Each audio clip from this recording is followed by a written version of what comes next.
You've been playing long enough on the slots. What's like, how do you get to a slot and figure out, what slot's going to give you the most money? Well, it's luck and timing. Yep. And if you watch people enough, usually in the first 10 spins they're going to hit something. Okay. Yeah. I use a 5-spin method sometimes. 5 spins and then you're out? I use 5 spins to see whether or not the machine is playing or not. I bet 5 spins, and if I win my money back on 5 spins, then it's playing well. And if I don't do that well, I just move on. Okay. And you just go around until you get something that's going? Yeah. All right. It's a law of numbers. How long do you typically spend in the casino? What's your average time? Oh, amount of time. It depends, Sometimes a couple hours. Sometimes I've been there all day. Okay. It depends on whether I'm playing with my money or their money. Yeah.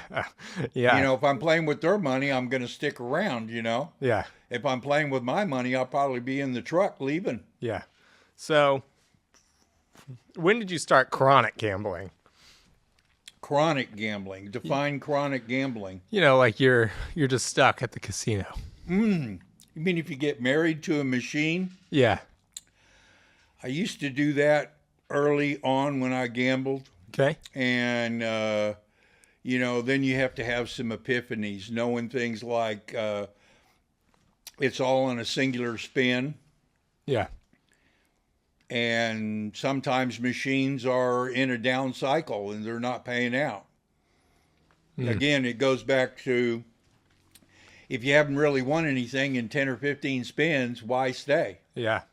And that's the ability to get up and walk away. Yeah. Have you ever tried to explain to a non-gambler why losing $500 on a great value bet was actually a smart move? What was that conversation like? Great value bet. I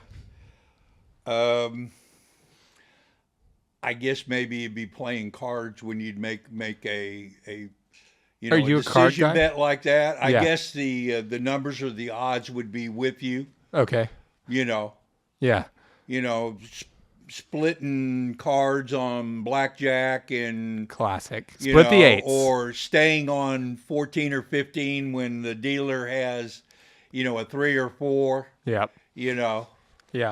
And would you say sounds like you're more of a slots guy than a cards guy? I do both. I do it mostly for entertainment. Yeah. So, if I'm playing with house money, I'll do almost anything, Yeah. But if I'm playing with my money, I'm ultra conservative. Okay. That's fair. I'd do the same thing when I'm not, married to the felt.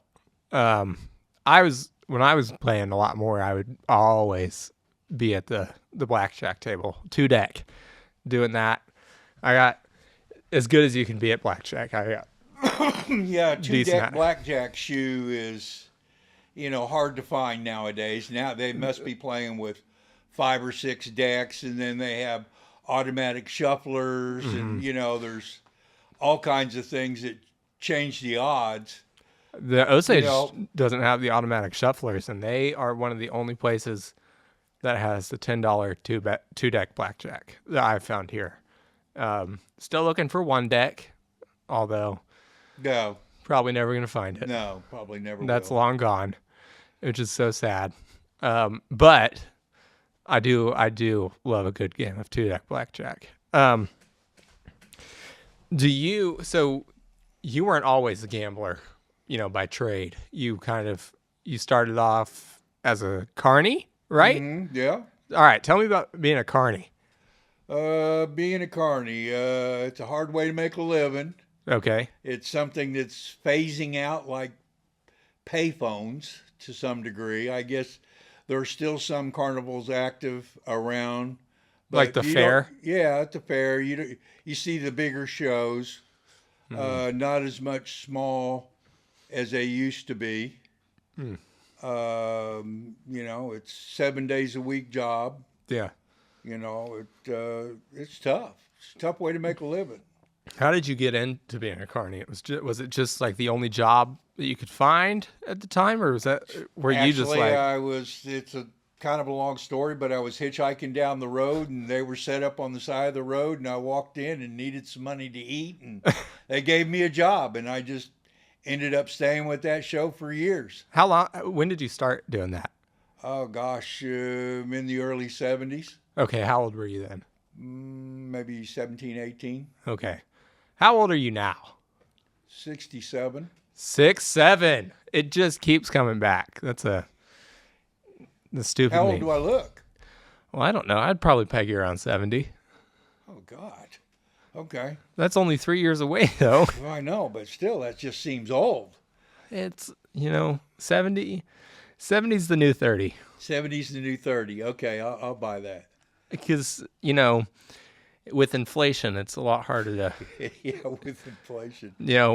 My grandpa's buying a house at 15, and I won't buy one until I'm 67. So, Yeah, and he paid $4,000 for it. exactly. Probably. Yeah. Exactly. So, here I am. I think so. So you were a carney for how long were you a carney?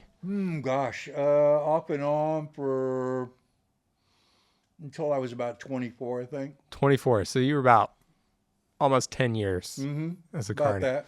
What got you out of it? Changing life, changing family situation. Okay. Where did you start doing after that? See, after that,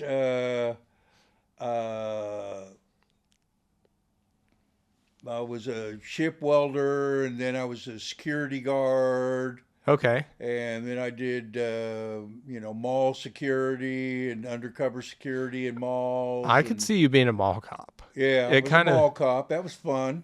Did you get one of the Segways? I didn't get a Segway, and I was kind of upset about that, but that would have been fun to do, You just ride Uh, around chasing. chasing minorities. Yeah, profiling. Yeah, exactly.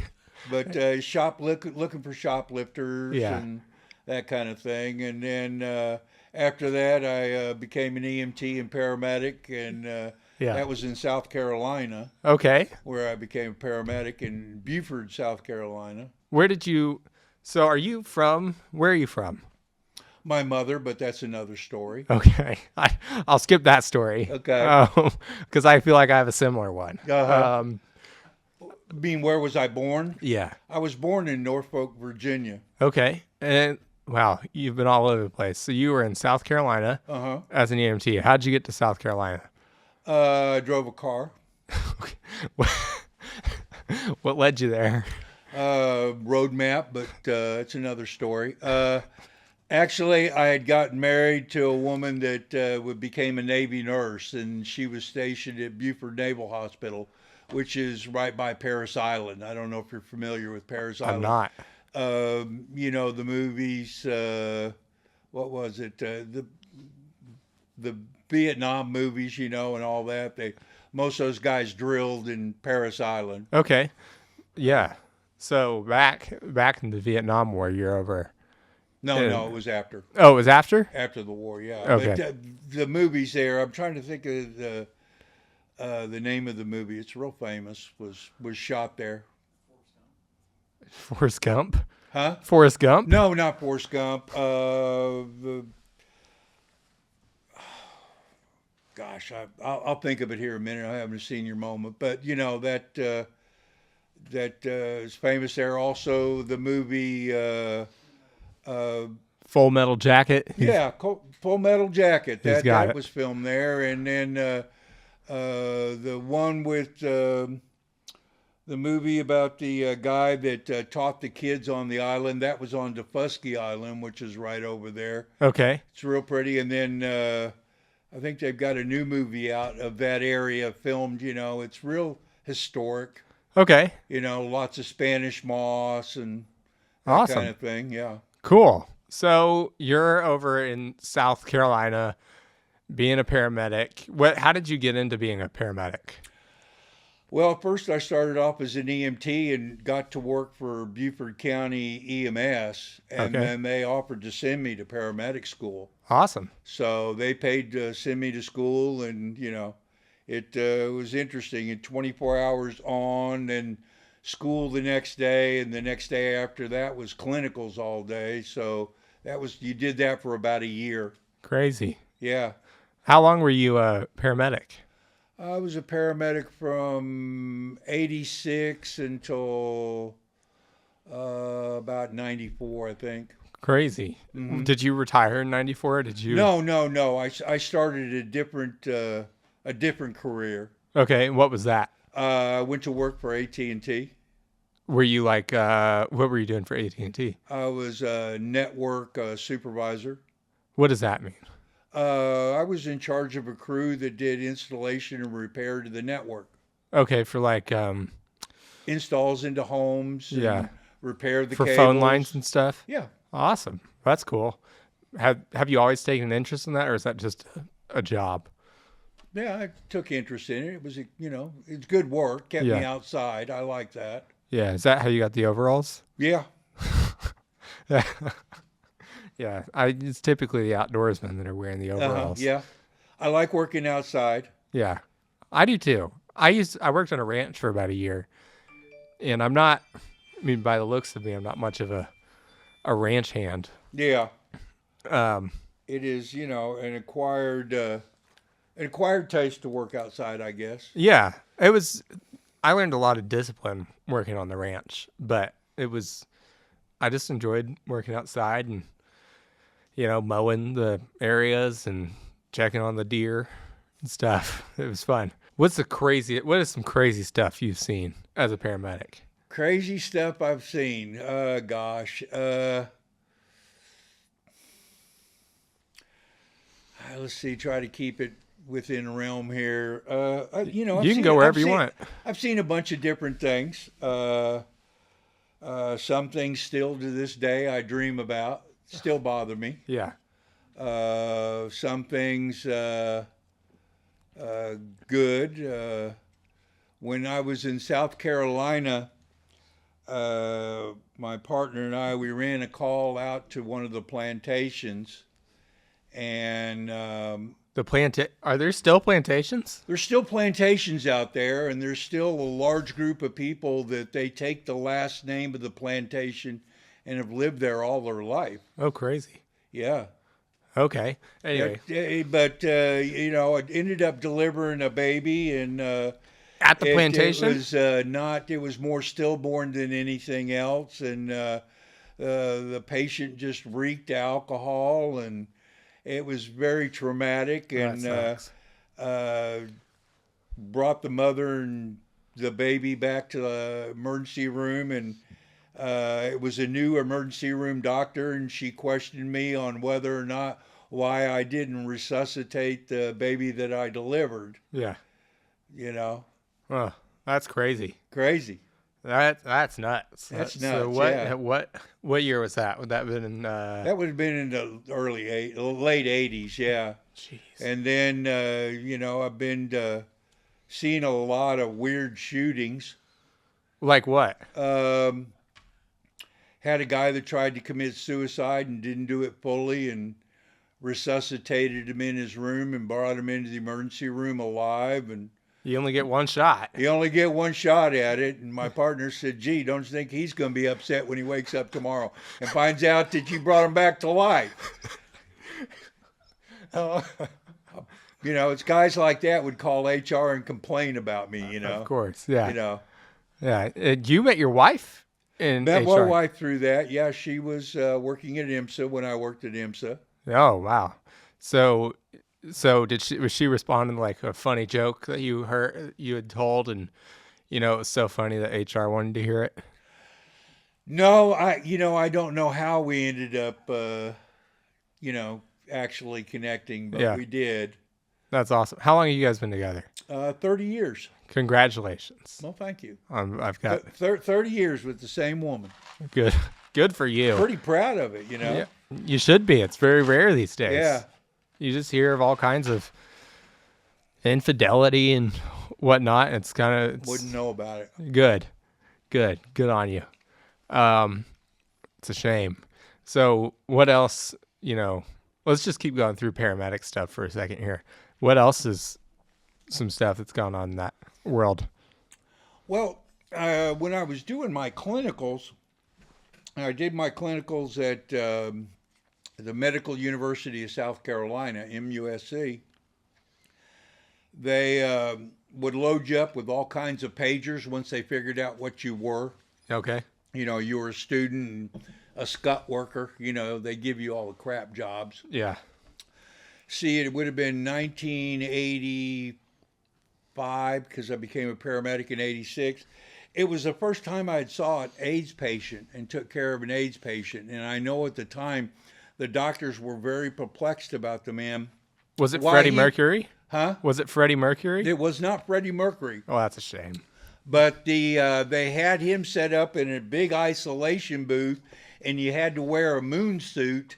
You crawled into a moon suit to take care of him because they didn't know what was wrong with him. He just kept getting sicker and sicker and sicker. Yeah. And at this, at the time now that I realized he was the first AIDS patient I had ever seen. Oh, crazy. Saw a man die of tetanus. Oh. That was kind of interesting. What happens with tetanus? He just got so stiff and and just clamped up like that and ended up dying. Crazy. Just was it like? Does that come over like a long period of time, or is that pretty quick? Actually, no, it happened pretty fast in about 4 days, 5 days. So from the time of to the hospital. Okay, so is that like 4 days of contracting tetanus? Yeah. Nuts. That's why you get your shots. Yeah. Okay. All these anti-vaxxers out here. I'm not behind a lot of that stuff, like huge, COVID booster, whatnot stuff. But I'm with the flu shots and stuff like that. Uh-huh. That's a lot more developed.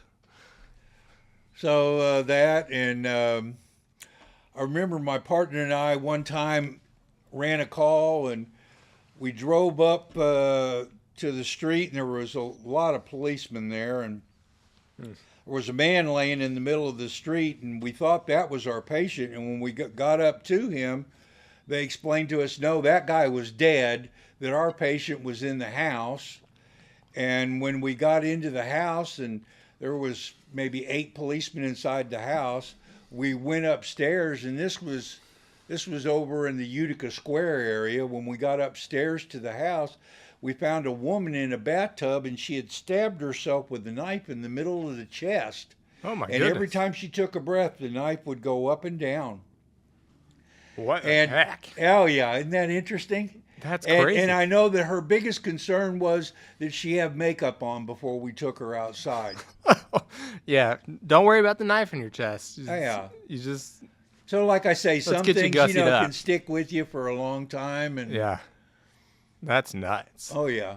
So what a crazy time. So let's, and you had done something else. You were working on ships. That's what you told me. You built the Titanic. National Steel and Shipbuilding. Yeah. Worked on the AD-42, which is a tender ship, a destroyer tender ship, I guess. Okay. For the military? For the military, the Navy, U.S. Navy. And worked on that from the ways, and then, it goes out into the water after they build enough of it up. And learn a lot of things working in a shipyard. They're very dangerous places. Mm-hmm. And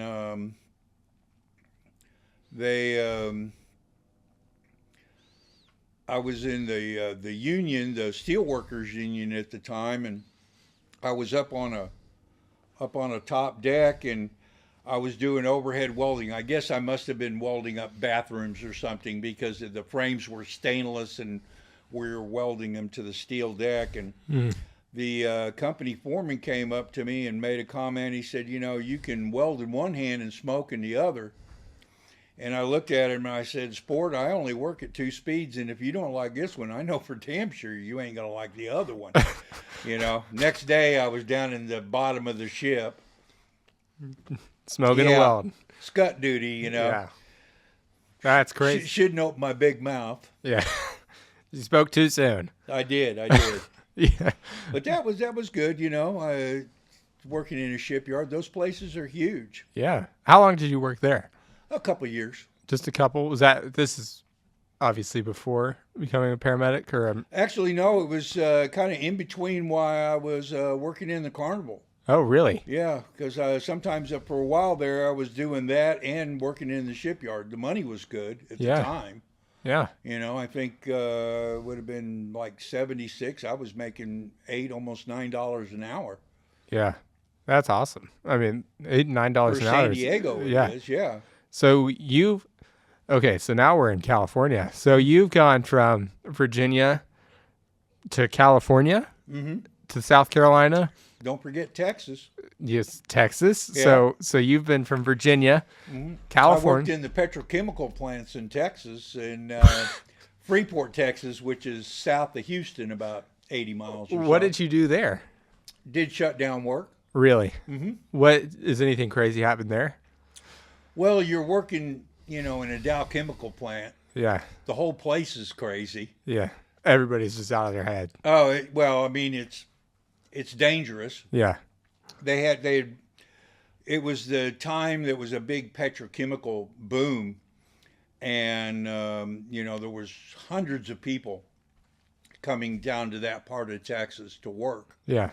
There were a lot of projects going on, a lot of people from back east, and you know, the running joke is you know, how do you find happiness? You head to Texas, you know, and that's right. I was working shut down in a vinyl chloride plant, and a guy, you know, one thing you don't do is you never walk through a puddle in a chemical plant. All right. Yeah. I'll remember that. And he walked through a puddle, and about lunchtime, he was complaining about his feet, and the soles of his feet were being eaten up because evidently he must have walked through a puddle of sulfuric acid or something. What the heck? Yeah. So it just ate his shoes though, right? Or did he? I don't know. I never saw him again. We just kept going up. You know, I never saw the guy again, you know. What the heck? Yeah. So how long did you work there? So, you know, when I was there, I worked styrene, chlorine. Then I worked for a little stint in commercial metals where I was a non-ferrous metal identifier, which is just a fancy name to be able to tell what kind of metal's what. Yeah. But we did the job there that they actually dismantled the Agent Orange plant at the time. That's where they made it. Really? Yeah, they had been pumping nitrogen through it for about 10 years before they even put the first torch to it. Yeah. And they cut apart and scrapped it. Yeah. So that's nuts. So yeah. What the heck? So let's go back over this really quick. Virginia, California, to Texas, to South Carolina, and to Oklahoma. Right. All right. So how long have you been in Oklahoma?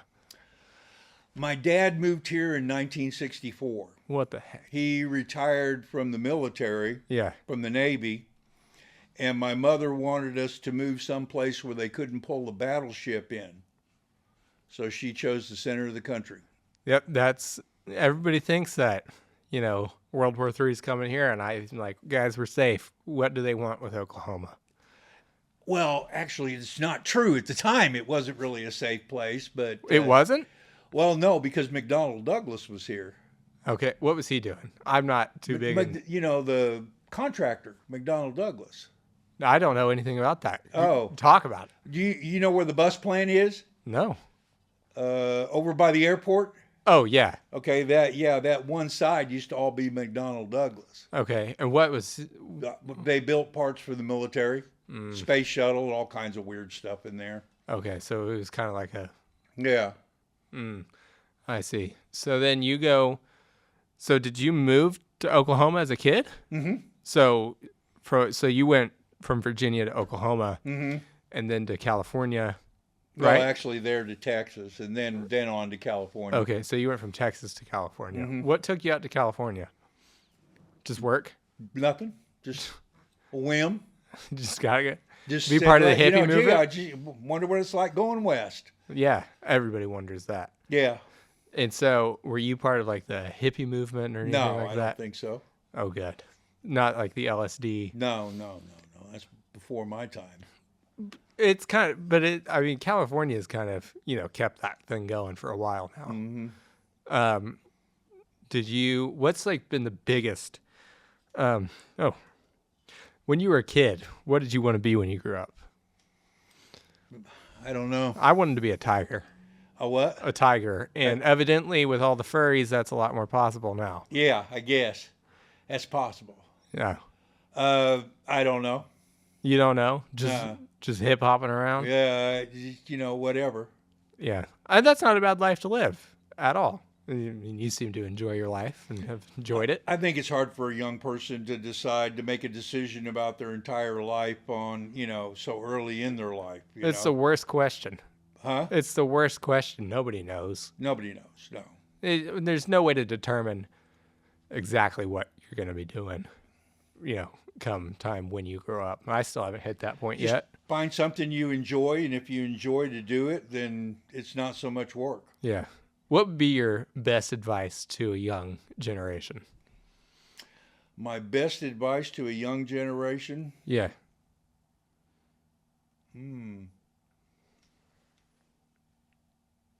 Never turn down free education. Like community college? Never turn down any free education. Okay. Remember, I went to paramedic school For and free. I didn't pay for it. Somebody else did. Yeah. When I became a welder at National Steel and Shipbuilding, I wasn't a welder. They offered to teach me and pay me. Yeah. When I worked at AT&T, I didn't know anything about telephones. They trained me to do it. Yeah. Never turn down free education. Yeah. That's awesome. That's so cool. And so let's see, what's like the biggest difference that you can see from like early adulthood, childhood, teenage years to now? I mean, what's the biggest difference that you could see in the young people? Gosh,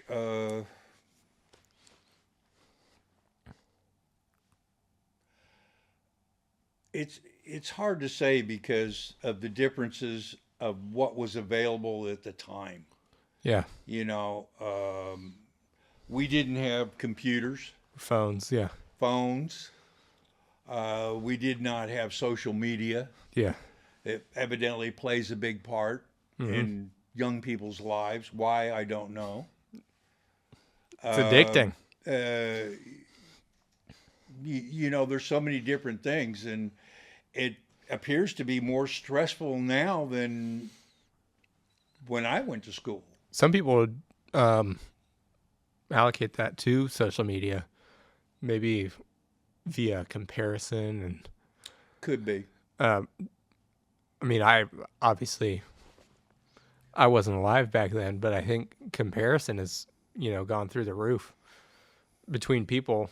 Comparing yourself to one another, it's just gone crazy via social media. Yeah. So stress like that, and then you have people that need to make sure that they're getting to the hospital with makeup on in a knife with a knife in their chest. Yeah, I just think I wonder sometimes if young people aren't really being prepared well for life in general. is that like a parental error? Would you say? Could be. Yeah. I mean, I could lecture on it for a good amount of time either way. Go for it. It's all a matter of a personal. Yeah. It's more personal than anything else. I just don't feel that young people are being prepared Yeah. well. Disciplined. Yeah. Well, it's just it seems that, it takes them longer to be more prepared, I mean, life is not all sunshine and roses, Mm-hmm. It's not unicorns and rainbows. Yeah, you're right. Life is tough, and you Yeah, have to be prepared for it. And if not, you're sadly, you you're cooked yeah, as you're a a kid. harsh lesson. Yeah, People are brutal, yeah, and you're right. I don't think young people are prepared for that. You're right. I I don't think I was. Not until I moved to Tennessee for like a year away from home, my parents, my entire family to go work, and I wasn't quite. I don't think I was ready for living on my own and the difficulties of life. Money was a struggle, but also I was just immature. Hmm. Um, I spent, funnily enough, I spent my money on gambling online Hmm. and whatnot, and it screwed me in a ton of ways. Just breaking trust with my wife, and it wasn't good. But through that, I learned a lot, and I've been a much better husband and person, and more prepared for the hard times in life and things that screw you out of nowhere. Yeah, I think that they seem to just what is this guy's name? Mike Rowe, who Yeah, does the dirtiest jobs, and he's made the comment that they don't have enough, like shop class, and that's and all gone. they don't play up enough of the kind of blue collar work that some people do. I mean, there's nothing to be ashamed of being a plumber. You know what plumbers charge? A lot. Or Yeah. electricians, or any blue collar trade nowadays. Yeah. They make a serious living, Yes, they do. and most young people don't seem to want to do it because you get dirty, or Yeah. it's not not what they want. What they want, they evidently have to go to school a lot more than what you can do. But you can get into the workforce, and I think social media plays into that too, it, because it's possible. Yeah, I don't know. I don't social media, so I don't. that's fair. I try to stay as far as I can away from having a footprint in computer world. Yeah. I have been, you know, I got this thing called a brick for Christmas for my parents, thankfully. And what you do is you tap your phone to it and you choose what apps to block. And I block social media for like 23 hours out of the day. I might use it to post something or whatnot, but I've hardly been scrolling like that since I got it. And I have noticed an insane change in my mood, my behavior, my energy levels. It's crazy. Mm-hmm. It's hard to place how you're feeling after you take something away. And I think with social media, everybody is, nowadays you got the algorithm that's poking at you with people that are making tons of money. They're famous. And everybody's posting the best of their life. And nobody wants to do the crap work or the blue collar stuff anymore because all these people, young people, have made tons of money from social media. And not like in some area, I'm trying to do it. It's not my main source of income or my main focus in life by any means. But you got to start somewhere. yeah, you do. Well, it. I think it's more different than it's more more younger people need to be exposed to more more opportunities than a very limited source of opportunities. Yeah. I think nowadays we're being, I'm thinking of a word here. We're being misled. Yeah. Into thinking that you could instantly be where you're wanting to be and, cut where people are getting at middle age, CEO type stuff, making all the money. And so nobody wants to seek out those opportunities that might seem petty or weak, if you will, in early in life, first job type stuff. I worked at McDonald's for my first job, and Restaurant work's hard work though. That is a hard job. it absolutely is. You And know, I don't think chef being a chef, anything in the restaurant industry is I was 15. very hard. My parents made me get a job when I was 15, and I'm thankful for it. I hated doing it because McDonald's, people treat you like crap. Nobody's very mature. The service industry is difficult because nobody holds any respect for it. And there's not much respect in that job, and that's fair. But there's the way that the way that the workers are treated by the customer is crazy, and it's difficult. But yeah, In-N-Out burger manager makes $100,000 a year. that's true. They do, and we don't have one here. We don't have one here. And we need one. We do. In-N-Out is so good. I love In-N-Out, but I don't like their fries. I don't think their fries are very good. Do you like their fries? I try not to eat too many French fries. Okay. It's hard on my figure. Me too. I get it. But I love French fries, but no, Yeah. I try not to eat too many. That's fair. I think I prefer Shake Shack. Have you been to Shake Shack? I believe so, yeah. Shake Shack's like that green burger place. And I like Shake Shack better solely because of their fries. They just have a better. I think the best French fries I ever had were cooked in duck fat. Really? Yeah. Some people do beef tallow, and I prefer that. Yeah, you know who does beef tallow? Who? Waldo's? No, not Waldo's. What is it? They're here in town.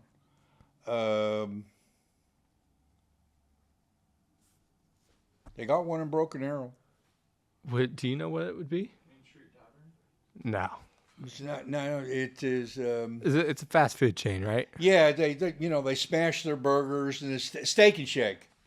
Steak and Shake is underrated. Yeah. They are like slowly going out of business. I think I see a lot of them getting boarded up constantly, but I do like Steak and Shake. I don't go there enough, and I need to support. It's expensive to eat out though. Nowadays, Yeah. Even at my Family age, of four, my God, you're in for, half a yard, $50 or more. even myself, just my wife's like pretty strict on her diet, but I'm not because I like to enjoy my life. But just by myself, if I go to like Whataburger or something like that, I'm in for like $25. Yeah. And it's ridiculous. I remember even 5 or 6 years ago going to McDonald's and getting a quarter pounder with cheese for $5, and now it's a $10 sandwich. Yeah. For terrible quality. Yeah. McDonald's has gone way down the drain. Oh, yeah. I watched The Founder on Netflix or something about Ray Kroc and the way that he ran that business. They actually cared about the way that they were making their food then, and now it's so evident. And I hold this as attention because I've worked at McDonald's, but it's like I get to the window, they hand me the food, and I have to pull out every item, make sure it's right. Mm-hmm. Nobody gets it right anymore. It's annoying. Yeah. And I wish the days where my food would come out right. Especially what you're paying for it. Exactly. It's like I'm paying $15 for the double quarter pounder meal. Mm-hmm. And I can't even get the quarter pounder sandwich to come out the window. I'm getting a Big Mac or something. Yeah. Which has happened to me. Right. And it's annoying. We've gone from being a paramedic, and here we are. You've done AT&T, and now you're a gambler. So you told me that you had been going to Vegas like 3 or 4 times a year. What is like what was Vegas like? When did you start going to Vegas? Oh, well, I started going to Vegas in the 90s. What was Vegas like then?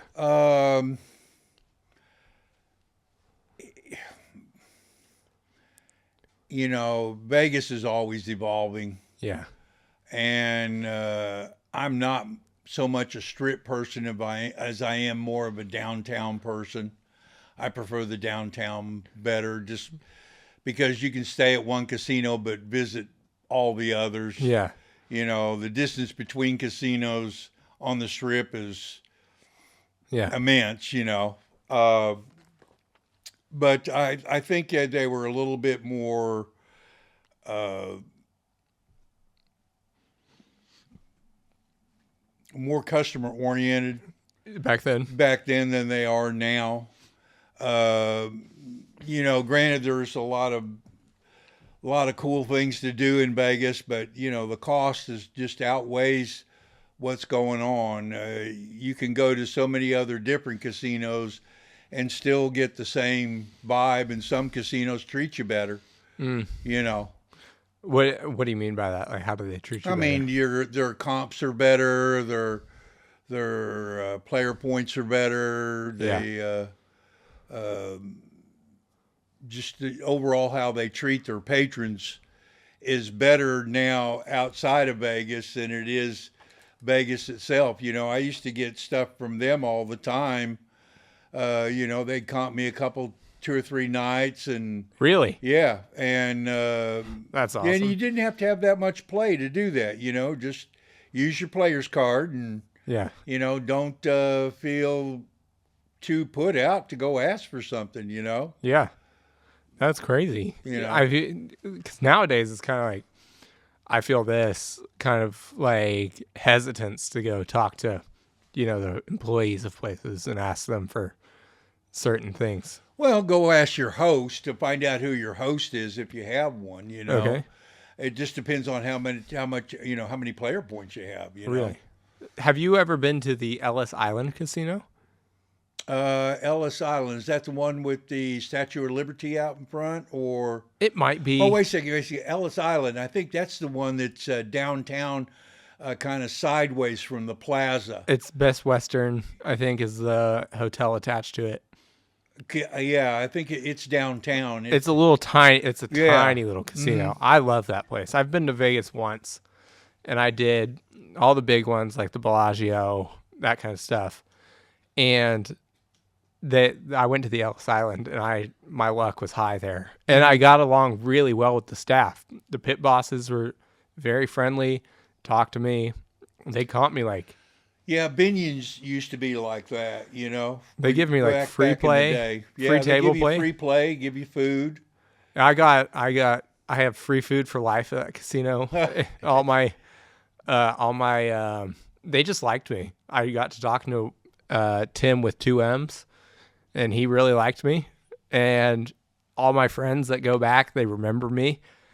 They'll be like, because this guy, Yeah. here's free food for you. So like I'm comped free food, free drinks for everything. It's not like that now. No, it's not. I mean, you'd be hard pressed to get a drink in the nickel and quarter area. Just Absolutely. it's astronomical. I was playing the tables, so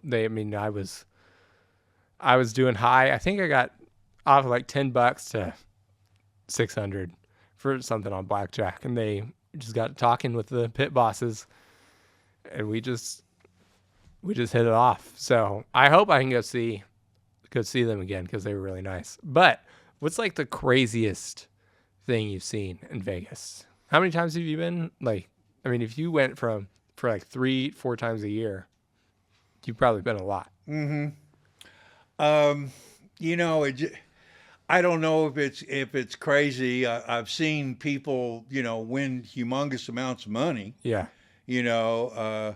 I've watched people play, $1,000 a hand, and that is Lose everything. yeah. I've seen that, and I've watched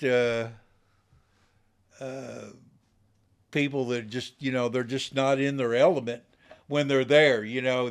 They're not that person there in Vegas as they are in real life, I guess. Yeah. I'm amazed at some of the uh, girls that bring you drinks remember who you are, even if you haven't been there for a while. Yeah. That's crazy. Phenomenal, memory. Yeah. Um, That's how they make their money. well, Just- sure. Just tips. Oh yeah. But I mean, even like it takes a while. Even at local restaurants, it takes a while. If you're a regular, it takes a while to get to know those waitresses to get to know you. But to be in Vegas, of all places, I mean, millions and millions of people come through there each year, and they still remember you. That's nuts. Yeah.